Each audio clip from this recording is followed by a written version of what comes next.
welcome to the podcast for NateIdeas.com. This is episode 1, and you made it.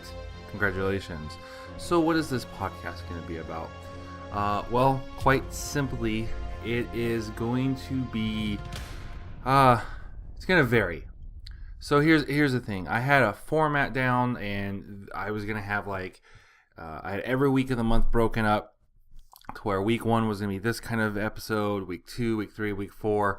It's going to be structured between interviews, between just all different kinds of things like that. And, I've been working on it for the last couple months, and it just got tabled.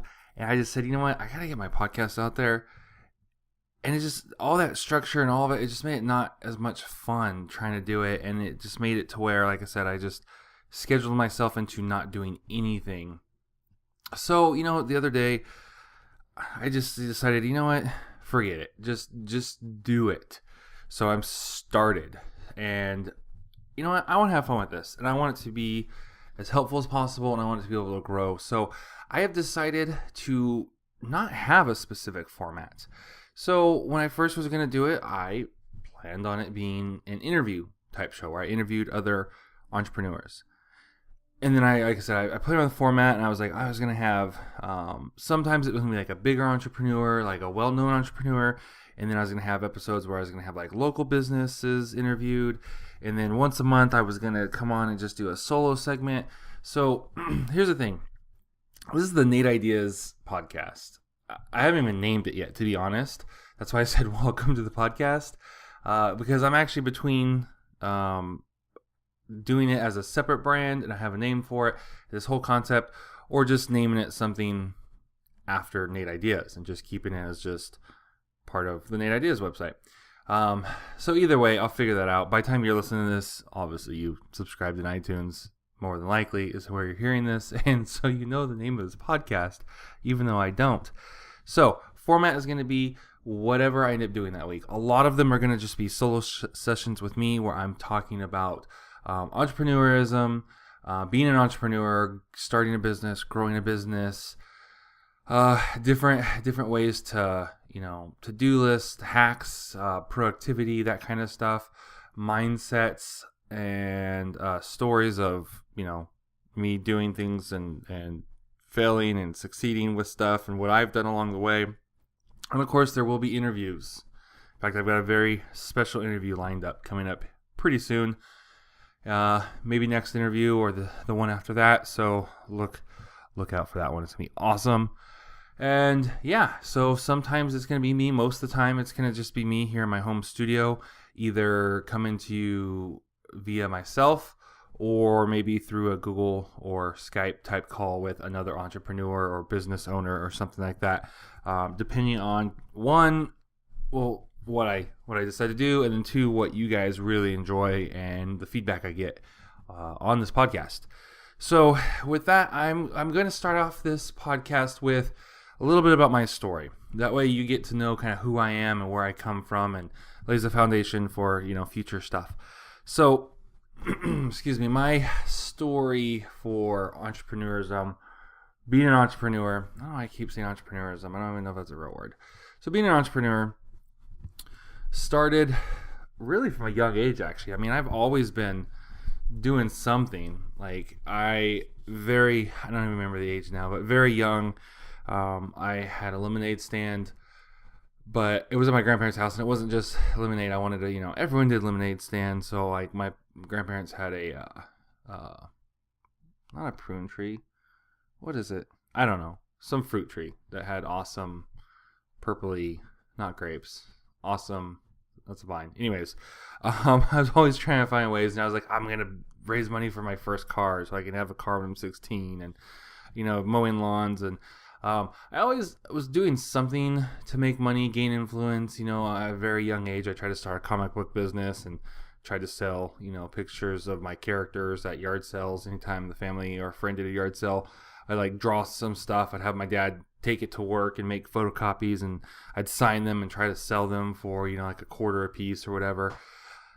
So I've always tried to do something. And I remember from a very young age, having the desire to have an office and to hire my friends, like really young, before I even knew what I was gonna do. Like I remember as a little kid, my parents when they first started looking to buy a house, and so we were just like going all over looking at houses that to buy, and my number one priority was always, okay, so like my sister was always, oh, the room, what's my room? I want the best room, Mine was always, is there an office for me? Is there a place I can have an office? I remember this one house we looked at. It was kind of out in the country, and I don't think it was a good home. I don't think my parents even considered it. But I was like, this is the one we have to get, because it had this little, it wasn't even a guest house. It was like it was like a fixed up, remodeled shed that was, I guess could have been,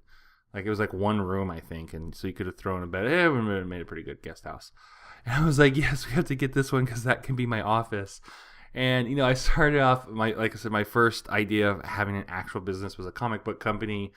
And then I wanted to have a media empire. And anyways, so that's kind of evolved over the years. But where I want to pick this story up, there's a lot of little stories like that, a lot of little funny stories of just things I was trying and, just learning the internet and how it worked and trying to make money and trying to build, some sort of, I remember when Revision 3 came out, like, and Next New Networks and all that kind of stuff. I was like trying to get my shows. I kept creating shows and pitching to both of them to the point where they literally just stopped responding to my emails. Like, it didn't matter. I'd send emails, especially Next New Networks. This is before they got bought out by YouTube. I remember I emailed the first time, and the lady was very responsive, and I mean, that's her job, is to, find new shows. And I just, she turned down the first one, and so I created a new show, and then a new show, and a new show. And I'd watch more of their shows, and I'd figure out, okay, what's their niche, and before I even knew what that word was. And I would create a new show based off of the failures of the last one. It got to the point where this poor woman wouldn't even return my emails anymore because I was driving her insane, constantly pitching shows. So I want to start off here. I got my notes. I was youth pastoring. So I used to do, I've done video stuff pretty much my whole life. In fact, Nate Ideas isn't even the first time I've had this business name. Nate Ideas is the business I started back before I was even married. Actually right out of high school. Right out of high school, I started video production. I started doing weddings. I used to want to be a film director. And so I started Nate Ideas Video Production and Services. And I just started doing weddings. And I did my first one for a family member. And I just did it. And then they paid me, I think, $300. And that was amazing. And she had 3 daughters. And they all, within like a year and a half, they all got married. And I did all the weddings, and the first one I just did, she paid me $300. I just kept raising my prices on her every time, and then word spread through the family, and then I started just getting, man, I don't even know how I found these people. I would just like find someone who was getting married, some bride. I did like so many Portuguese weddings because I got in with this like one bride and this one Portuguese family. And then, of course, the word just spread. So, like, I literally just built my business off of, and this is before, like, I didn't really even have a good concept. Like, I wasn't purposely trying to build a business in the beginning. I was just some guy who just graduated high school, wanted to make movies. I hated my first job I had right out of high school. Absolutely hated it. And so I was just like, okay, why work for minimum wage, which was like $6.75 at the time, for days on end with bosses that were, it was a husband and wife couple that were just driving me insane because their marriage was not so great and it was getting caught in the middle. It was insane. And I was like, man, I did this wedding. It was like half a day's work. And then, I spent a few hours editing, and then, which is in my room on my computer while I'm eating gummy bears, and I got paid $300. So I kind of grew that into a business, just off of hustling and referrals. And then and then I was like, I really want to. So it was definitely feast or famine. I would get like a wedding.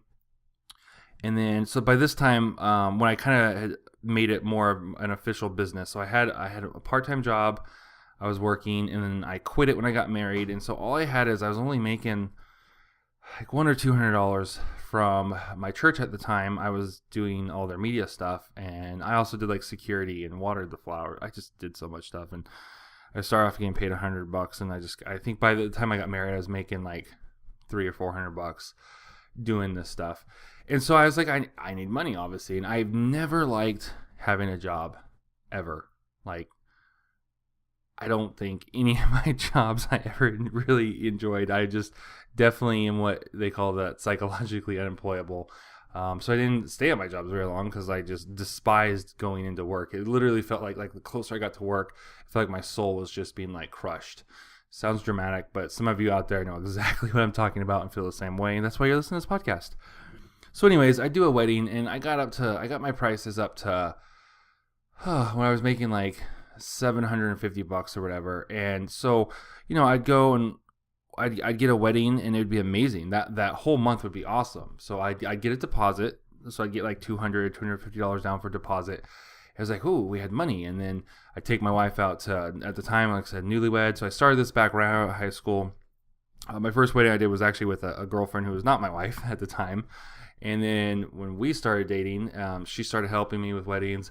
We got married, and then it kind of became, she was my second cameraman, so I never really had to pay. I got free labor for always. I had my girlfriend, then we broke up, and then my next girlfriend, and then she became my wife. Always as my second cameraman, or I'd have like a buddy. I did actually have a few friends I hired a couple times, but mostly it was my wife or girlfriend. So anyways, I decided I wanted to really grow this. Like, I really liked, having the money. We get the deposit, it was cool. We'd go take her to a nice dinner, which at the time was like Sizzler.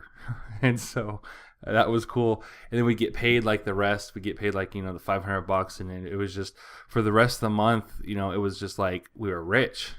And I was like, I like this. I want this more often. First, I want this every single month. And then secondly, I want to do 2 weddings a month. That would be amazing. That'd be so much money. So I really started studying business, and randomly, and luckily, I guess, rather than getting like a regular business book or anything like that, the one thing I did kind of get into that kind of was a time waster was business plans, and learning how to do business plans. But that was more not really for my wedding business. I never really did a business plan for that. That was just for my film production company. I wanted to raise money and make movies. But I got into marketing, actually. So I found it was Steve Yankee and this is so long ago, and something Silva. I found these marketing guys way back before AppSumo and Neville and all these other things, all these guys who are popular now. And they were, honestly, when I first found this stuff, I kind of thought it was all a scam. They're selling these information products. They're talking about like growing your business. And they're like these middle-aged dudes in like Hawaiian shirts and with like, and I, at the time, I was, when I first found these guys was a little right before I got married. And again, I just was wanting to grow my business because I was looking to get married, and I needed a little more steady income. And again, I was at one of the jobs I hated. And it seemed like a scam. Like, I could hear my dad's voice in the back of my head, like, if it's too good to be true, it is. And, like, doing a business is hard. And I just listening to all the negative voices around about, like, how hard it is to start a business. And so I really spent a long time just studying, like, what they were saying to see if it made sense. I was like, I need to see how this can work, because everything I was brought up with, everything in my world would tell me that these guys are, some sort of pyramid scheme or some way to, like, they want to, like, get my $34 to buy this book or whatever. I ended up taking the plunge, and at the time, invested a huge amount of money in I think it was $15 a month for a membership. And the membership, I think it had some other stuff, but the main thing is like they sent out like a monthly email or newsletter or something with marketing advice. I got some free online tools. I remember I thought it was really cool, and I used this all the time. I got this software. It was invoicing software. It was before I knew what PayPal was, and like I said, before the internet was what it is today. And so I had this little, I don't even remember the name of it, but like the logo was this orange or lime or something. And I just remember how much I loved printing out invoices. I felt so professional, printing out invoices, typing it up, and then printing it out, and then like, here you go, here's your invoice. You already paid the deposit. Here's what's left. I don't know why I was invoicing wedding customers, my wedding clients, but it made me feel powerful. It made me feel good. They're probably like, what the frick is wrong with this kid? Anyway, so when I did all this, I was just pretty new out of high school and trying to make it on my own. And so at the time, when I'm making $300 a month or so, and I've got my, I just took on my gas bill, and I've got a very serious girlfriend to where, she's wanting to go out on dates and it's costing money. And then, of course, I'm wanting to buy film equipment and buy props for my movies. I was like, $15 a month or $20 a month, whatever it was, seemed like a lot. But I went ahead and did it and just really started studying direct response marketing and copywriting. I know some of the courses, some of the guides I got were just specifically on video, how to build your video business.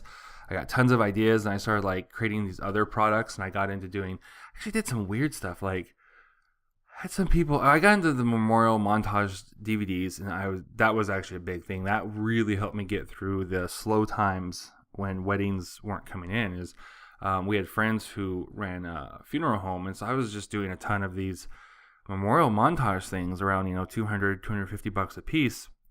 And that was basically how I was paying my bills, is doing a couple of these a month to get by, and then until I could hit my next wedding. And then, so then I got into like actually doing direct response. So I started writing letters. I remember going down, I remember feeling so grown up. I went down to Costco and I bought 100 stamps. Cost me $36. I got a roll of 100 stamps. I wrote up a direct response letter. I stuffed the envelopes. I'm not even sure if I mailed them. I think I did. I believe I did. I did. Okay, I remember now. I mailed them. I got one wedding booked off of it. So I sent out 100. So out of the 100 stamps, I think I only ended up sending around, 90 or so. There's a few of them I think I didn't send, but I pretty much sent almost the full 100. I only got one wedding off of it. I got one call. It was actually a family member, a third cousin, because I didn't know how to build a list. So I literally just like wrote a list of, okay, I need 100 people. Who is 100 people I know? And I just started writing down friends and family. I think I called my mom and was like, who are people we know? I just started writing down. I had her, this is before smartphones. I had her pull out her black book at the time she had, and she just started going. I totally forgot about all this. I'm so glad I'm doing this episode. I'm remembering all this. She just started like, I remember being down at my office at the church, in my media office, and I'm on the phone with her, and she's just going through her black book, saying off names, and I'm like, would they be good? She's like, well, yeah, they're connected with other family members, and okay, cool. What's their information? So she would like, spell out their last name if it was weird or whatever. And she'd give me their phone number and give me their address. And I did this for 100 people. I think it took me a few days, if not a week, to come up with 100 people. I just sent out these random, unsolicited, hey, I'm a family member, or this is how you kind of know me. Here's things, like I have a video production business. Here's a few ideas of how you could hire me. And I ended up getting, like I said, one wedding out of it, which ended up definitely paid for itself. So I had this third cousin who, she's like, oh, cool, you do this. Well, here's this other relative who's getting married. And I ended up getting for years, this lady was referring me weddings. Like, I probably did 3 or 4 weddings off of that one letter at $750 a piece. So as you can tell, that $36 was a good investment, and definitely made my money back on that one. And so I did that for a while, and I got to the point where I wasn't even supposed to talk about this. I honestly, I forgot most of this stuff. This is kind of therapeutic talking about this. So I ended up quitting that business because it was hard. Like the business side of it. Like I didn't like the video side because I wanted to make movies and I wanted to, like tell stories and and direct films and of epic sci-fi heroic adventures. And I'm like dealing with DJs with crappy audio signals. I'm dealing with brides and it got crazy. So I wasn't good at like I said, the business side of it. So I learned the marketing. I hated the weddings. My wife loved them. So we'd go, and she absolutely loved because, at the receptions, we got good food, and then we got to dance. And she loved to dance. I didn't really dance but there was always at the very end, like, they're like, oh yeah, you guys dance too. So we'd dance a few dances, and she loved it. And I was like, I just want to get this done and get out of here and go home and go to bed. And it got to the point where I was actually having nightmares. So I continued to have these for like 3 years after I even quit the business. I got to where I would book a wedding, and I would start waking up in the middle of the night, not quite in a cold sweat, but I'd wake up panicked. I was having these reoccurring nightmares that it was the day of the wedding, and I showed up, and I didn't have my equipment together. So like I didn't have my batteries, I didn't have my tapes because it was mini DV tapes at the time, and it just got so stressful for me that I quit. And so I got a job at the county doing video stuff for $12.09 an hour, which was like amazing considering, for me, considering minimum wage had been $6.75 at the time. And I was like, oh my gosh, I've hit it big. This could be a career. It's for the county. I'm going to have insurance and all kinds of stuff. I'll have retirement, and I could just do this job forever and retire. And little did I know that wouldn't last. So I get this job. I quit. I literally just started turning away clients. Like, I'd have people call me for stuff, and I was like, I'd either tell them, no, I don't do that anymore, or I would, like, if they were persistent, because I'd have people be like, well, so-and-so told me that you did this and you're really good and I need someone. So I would just I would bill it so high that either one, they would just go away because there's no way they're going to pay me that much. Or two, if they were crazy enough to pay me that much to do it, it'd actually kind of be worth it because I was getting paid way too much money. So I kind of killed my business off in a period of a few months. The calls stopped coming after about 3 months of just telling people to go away. And honestly, like, sometimes I still kick myself and wish I kept it going. But then again, who knows? Maybe I wouldn't be where I am now. So then I got into, so I had this job for the county, and I thought I was going to be a company man, build up my 401k, and had matching contributions and everything. And then, so this was 2006. And then in 2008, the ball dropped. And that's when, obviously all the economy stuff went bad.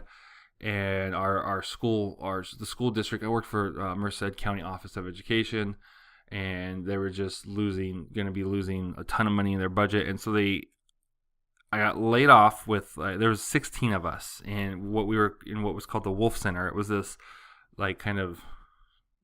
this area of buildings and with different teachers and stuff. So 16 of us got laid off, all at the end of the school year. And I just had to kind of figure out what I was going to do. Just, floundered around for a little bit.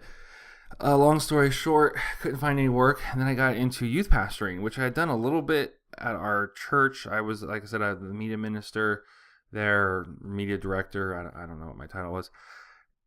And I'd done it a little bit, but then I got into youth pastoring. I got in this program. I ended up doing full-time, youth pastor, associate pastor. Did that for a few years. Ended up in a town called Oakhurst, which is right by Yosemite National Park, if you know where that is in California. Right there, it's literally the last town, the last thing you can drive through before you hit the gates. We were like 15 minutes away from the entrance to the park. And that was when I decided to make the jump. So I had this media company I'd been trying to build since 2009. So this would be 2011. So in 2009, I tried to build this media company where I just was going to have all these different shows and all this kind of stuff. And I was going to be the next, like I said, Revision 3, next new networks kind of thing. And most of the shows had come and gone. This one that stuck around, it was called Geek Church. It was the dumbest idea in the world. It basically was a copy of, what was Kevin Rose's show? Dignation, where they sat around on the couch and talked about like posts on Dignation. Well, it was me and a buddy who just was not camera photogenic very much at all. And so I would pretty much talk the whole time. He would sit there and occasionally say something, and sometimes we'd argue about stuff. And it was just different comic book stuff. So it was like a really weird, not funny version of Dignation, but about comic books. And so I did that for a long time. I actually built up quite the fan base, quite the following with that. And then eventually, so I'd found AppSumo, and Noah was doing this consultation call. He was doing them for $250 for an hour. And I was like, I should do it. I really need help, getting some coaching on how I can start making money on this Geek Church thing so I can quit my job. I was having issues with my boss at the time. It's like I can quit my job and I can go and do this full time. And I could just, live the entrepreneur dream. Well, long story short, luckily I had this call with Noah. He was able to really show me how, not like, oh, your idea is dumb, but I was able to see at the end of that call, and after I watched it back a few times later, that I didn't have a business. I didn't have anything even remotely resembling a business. I had a hobby. I had this idea. I had this show I was doing. I had a few dozen, pretty faithful, fans. We had people who watched, people who would comment, people liked it. Most of them I didn't even know existed until after I quit the show. And they were like, hey, where'd it go? I was like, oh yeah, now you're around. So I realized that this isn't a business. There's not any real good way to make money. And we've been doing this for a few years, and we don't have very many fans, and our traffic is not very high. So I remember I was like, I need to come up with an actual business. And I remember having the thought, I was on a high school campus, like I said, I was a youth pastor, and I was there just visiting with students, and I really sucked at really selling the student. It came down to sales. I sucked at selling them on why they should come. So I was really personable, pretty much everyone liked me.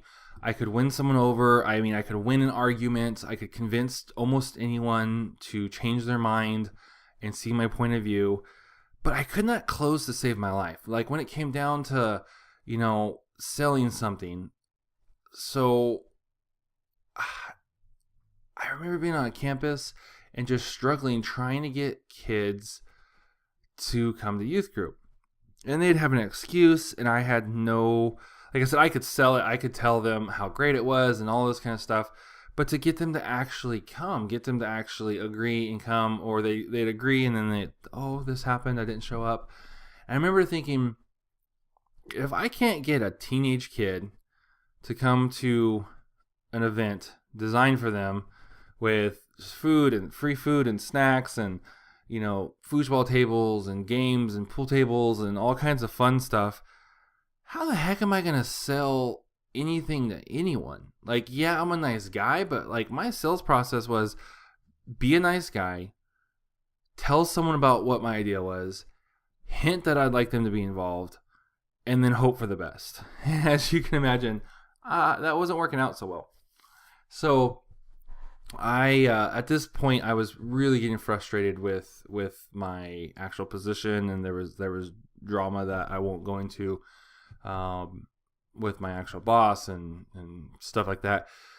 So I quit, and I moved to the closest city. Oakhurst was just a small little mountain town. So I moved to the closest decent sized city, which was Fresno. And I actually applied for a job both in Fresno and Sacramento. And I thought, because, Craigslist, the way they write these ads, they make these sound like the best jobs. I thought I was applying to an online marketing job where I was going to learn advertising and marketing. And I'm like, amazing. I'll go work for a few years there and learn this stuff. So come to find out, the job was for DirecTV. And it wasn't even for DirecTV. It was for some random company, Star something. They literally every 6 months changed their name. I found out later because they get such bad reviews on Craigslist, and so they every 6 months to a year would change their name to something different so their ads wouldn't get banned. And so I start working, and I didn't last there very long. Like, so what we basically do is this: it was a sub marketing company that sold DirecTV for DirecTV, and so we'd go into like Walmart and try to sell cable and try to sell the satellite TV to people for these 2-year contracts, and it was insane. So like, I had a week of training, of sales training. We had to pass the test, and then we had like a week to sign up 3 people. So the whole thing was kind of weird. Didn't stay there very long. Did not like it. I hated it. Like I thought having a retail job was bad. This was 100 times worse. Like, I remember, like, I would get so overwhelmed, and I would get so. Now this is a few years ago. I've really come through a transformation. So like, I had a completely different mindset, and I just felt so bad for myself, and I was like getting so down. I would every so often, like literally half dozen times a day, I would have to go into the bathroom, and I would either, like, a couple times I would just cry and be like, this is horrible. My life is over. I had this great job. Yeah, I had issues with my boss, but in hindsight, I wish I could go back and just patch them up. Like, I was making good money. I had a nice schedule. I'd come home for lunch. I'd be home early from work. This is horrible. So I'd either go into the bathroom and I'd just kind of cry and get over it, or I would like text my wife and just to read her text. It's like calling to hear your voice, but not even that. It was way more pathetic than that. So I did that for a little bit. Like I said, not long, and then I was done with that.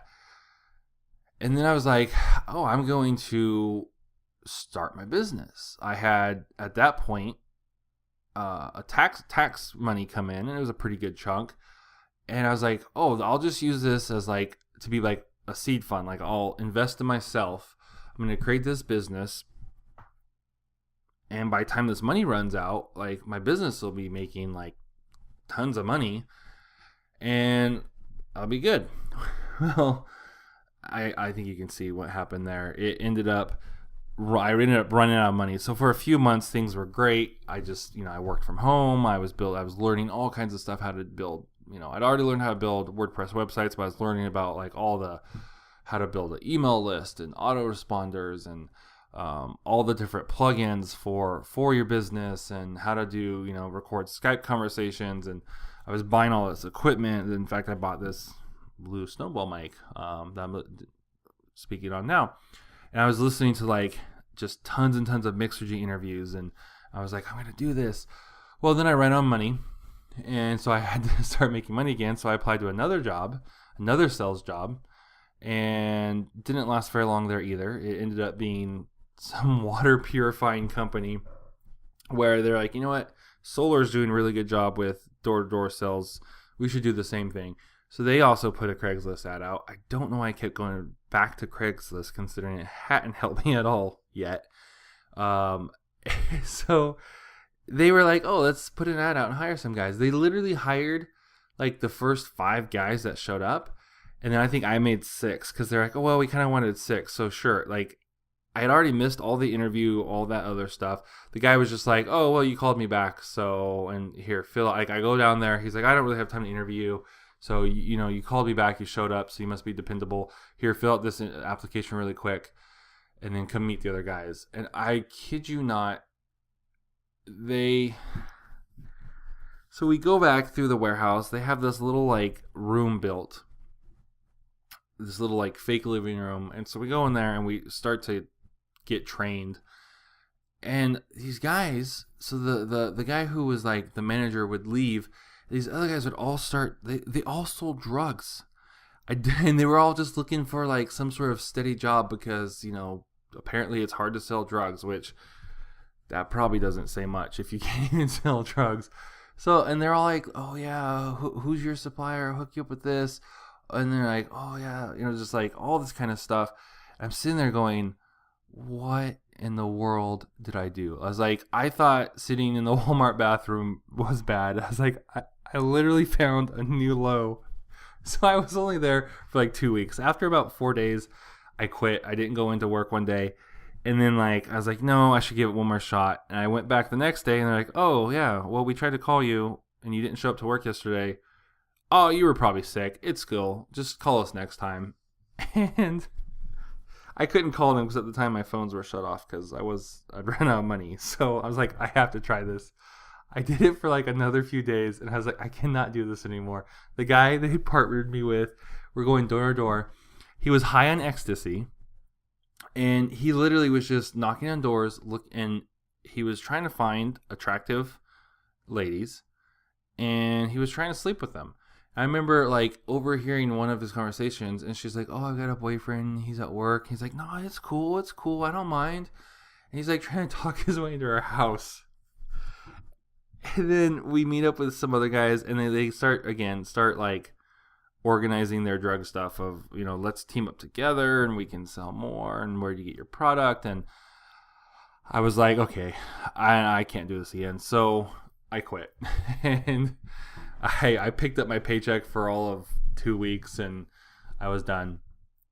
But I still had to make money. So I looked up online, how to make money without, having to spend a lot to get started, something along those lines, and found curb painting. So I started a curb painting business. I went down to Walmart one morning. I bought the supplies. I remember I bought all the supplies plus a Monster energy drink, and it was like $18. And I just went out and started knocking on doors and painting curbs. And I didn't do that for too long. But one thing that was really cool about it, that was like my first real business, I guess. Well, not my real business. Obviously, I had my video production business. But that was really cool because I remember going out. So I'd ask my wife first. I'd say, okay, so what do we need? And she'd give me a list. We need this, we need milk, we need some diapers. And so she'd give me a list every day. And so it'd be somewhere around $30-$40. And so I go, okay. And so I'd go out and that was my goal. That was my sales goal for the day. And it was in the middle of summer. I'm in the Central Valley. This was in Clovis, Fresno area. And so it's like 106 degrees and I'm just going out. I'd drive my car to a neighborhood. I'd park. I'd kind of learned that whole process from the door-to-door the water purifying filtration system cells. I came up with a little pitch, and I would just go out. I'd knock on doors, and I would give my pitch, and I got a ton of no's. But I learned from my DirecTV time that it takes 100 no's, or you have to ask 100 times, and you're gonna get 99 no's. You'll get one yes. So I just learned, okay, so every time I get a no, that just puts me that much closer to a yes. I don't know who came up with that, but whatever. And so I just knocked on doors, and I would work until I would hit my goal most of the time. I didn't hit it every day, but and something about, even though as hopeless of a situation it was at the time, there was just something so like rewarding about, my wife saying, this is what we need. So it's going to be about this much money, hitting that goal, going by the store on the way home, picking up what we need, and then coming home and going, here you go. Oh, and I made a little extra, so I bought you a little something extra, her favorite candy or, some sort of dessert to go with dinner or something like that. So that was like my first taste of, at least in a long time, because by this point, like I'd forgotten most of my video production stuff. And I remember just, that exhilaration, but then also knowing that I needed something more long term. And I remember thinking like, okay, it's 100 and something degrees now. So first off, that sucks. But then two, I was like, winter's going to come. And who in their right mind is going to pay someone to paint their address on their curb?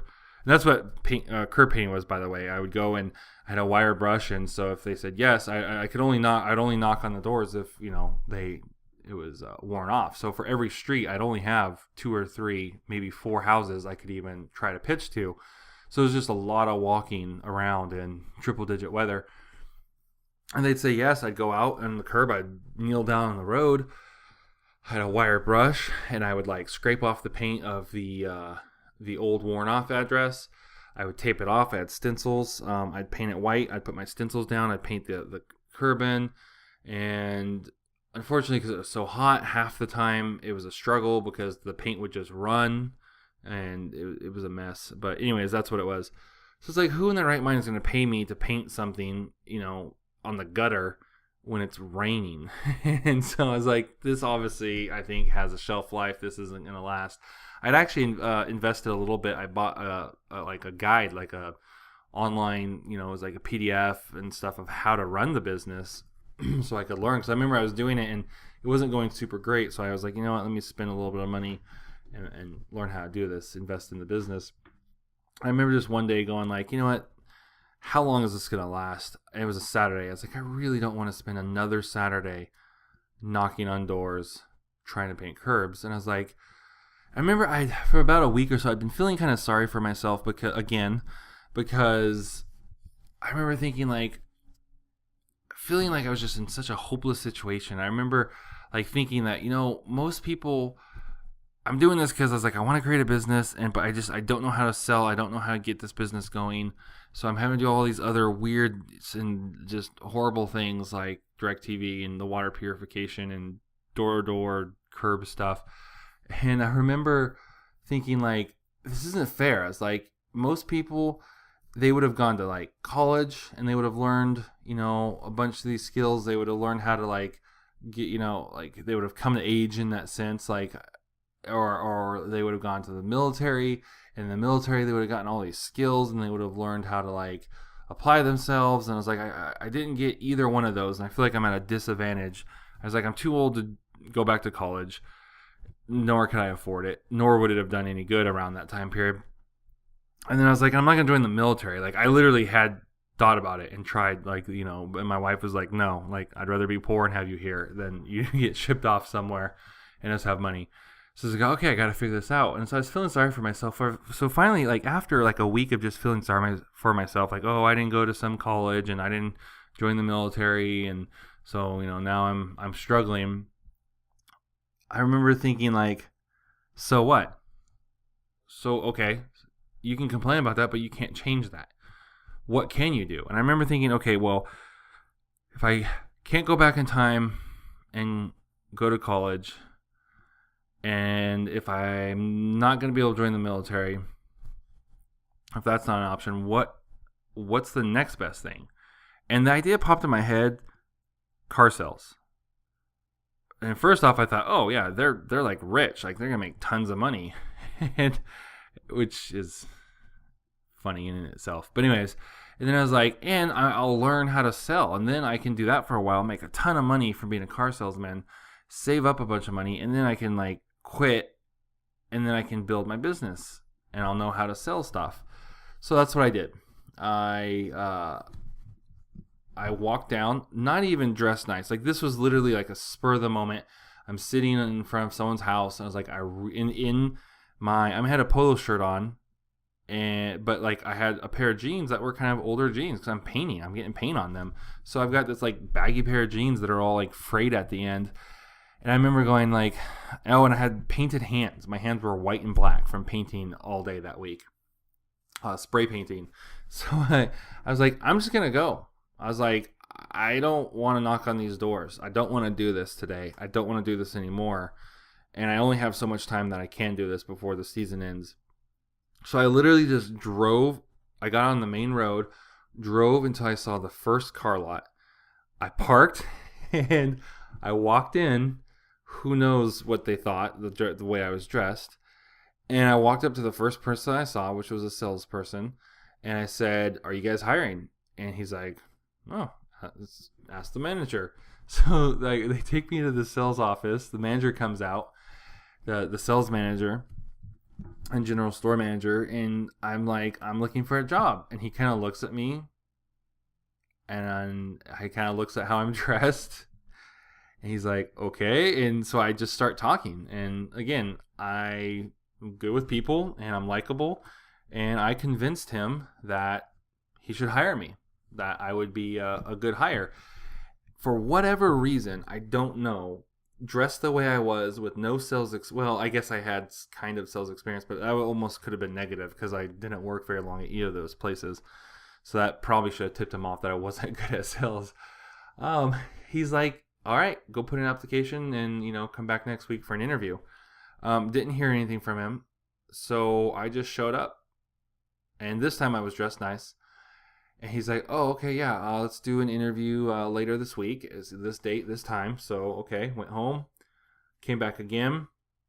That's what it was. I'd given him my phone number, and he said he'd call me for an interview. But like I said, my phone was turned off, so I couldn't get his call. And so I went in. I made up some excuse of why I came by, or I was in a neighborhood or something. I didn't want to tell him that my phone was shut off.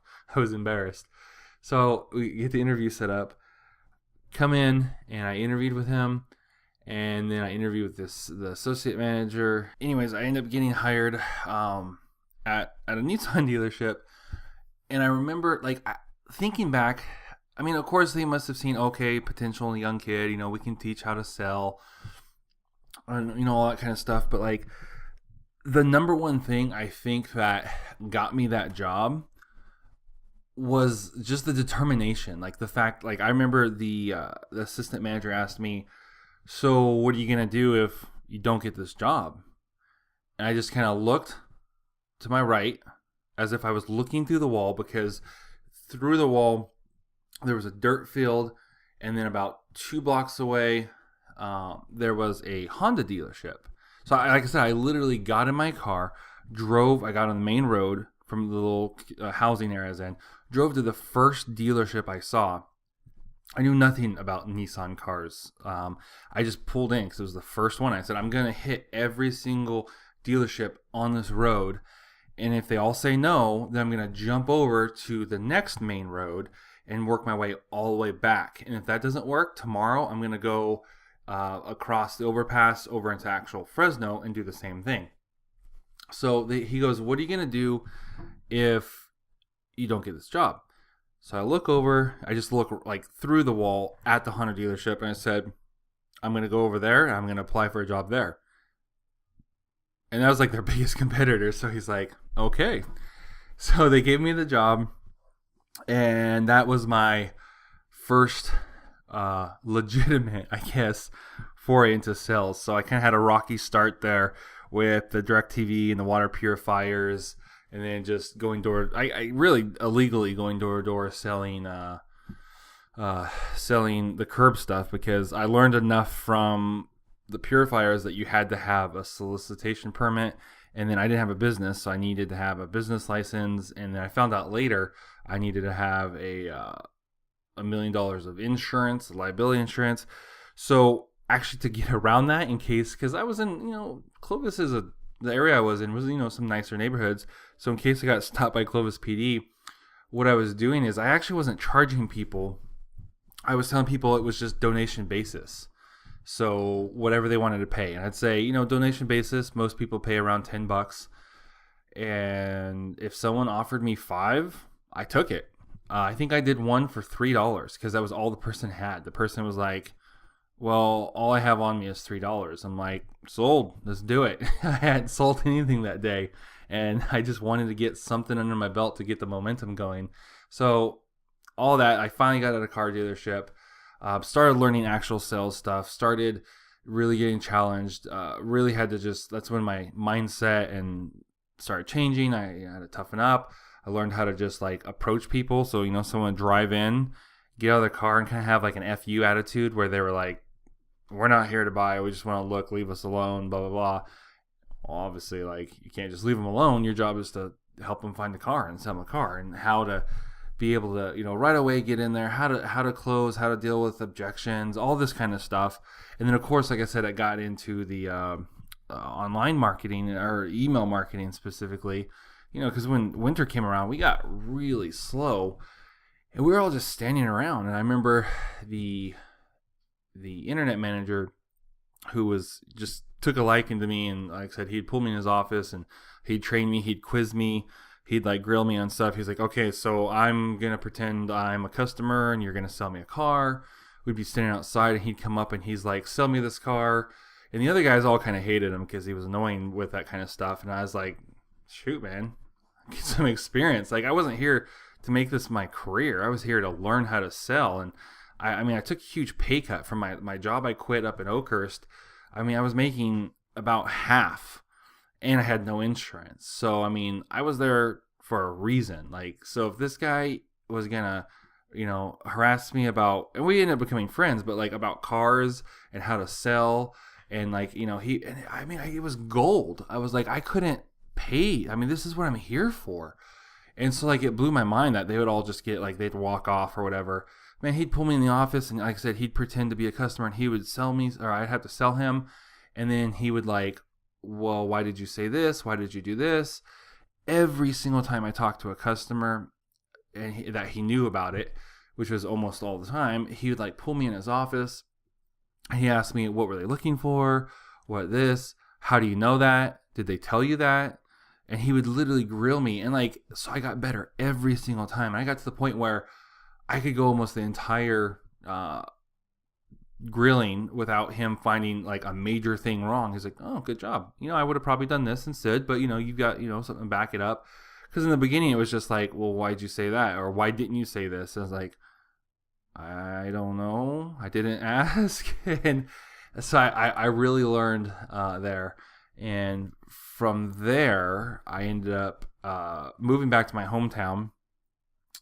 And I was able to get a job as a online marketer and social media, whatever. I don't remember my title. It was a pretty long title. And then the title was basically online marketing and social media management and whatnot at another dealership. But this is a bigger dealership. So I was still working under the Nissan dealership, but it was 3 dealerships. It was, there was 3 buildings. So the one that my office was in, because we were in the internet department, was Ford and Mazda, and then I represented Nissan, which was across the street, and then I also represented the Dodge and Dodge, Chrysler, just everything, like the Chrysler group basically. So there was like Jeep, there was a bunch of stuff under there. So had to learn all that product really quick. And yeah, like I said, I worked in the internet department with other internet department people. And we're about to hit an hour, so I think I'm going to break that off for another episode. It won't be the next episode. I got the next few episodes already lined up, what they're going to be, so you'll have to stick around if you want to hear the second half. So that's how I quit my regular office job, cushy job, working as a youth pastor and hanging out with teenagers all day. And then that is kind of the story of my transition into learning how to sell, toughening up, getting some thick skin and some real world experience so that I could then move into actually starting up my business. So the next time I talk about this, I'll talk about how I ended up going from working in the internet department, getting fired, started up my business. My first few ideas failed once, and then from there moving into actually freelancing because I had to make money. And then how I ended up using my freelancing experience to build the business I was wanting to build from the beginning and couldn't. Use that experience to drive it, all the while freeing myself from a regular job. So I will get into all that next time. Next time I pick this up, part 2 of my story. This next episode, like I said, the next 2 episodes are going to be very good. You're going to want to stick around for those. So thank you for listening. If you made it to this point, you obviously, hopefully, you either click to the end just to see what I'm talking about at the end, or you listen to it and hopefully you enjoyed it. If you made it all the way through, I would love if you did something for me. I'd love if you go and give me a review on iTunes. Hopefully give me a 5-star rating. That would be awesome. And then share this with your friends. Put it on Facebook or whatever your social network. Tweet it out. Take a picture of yourself listening to it on Instagram and add in the name of the podcast, which I don't even know what it is yet, but you do. So once again, thank you for supporting my podcast, listening to episode 1. This is Jared Elrod of NateIdeas.com, and this is my first podcast. All right, you have a great day.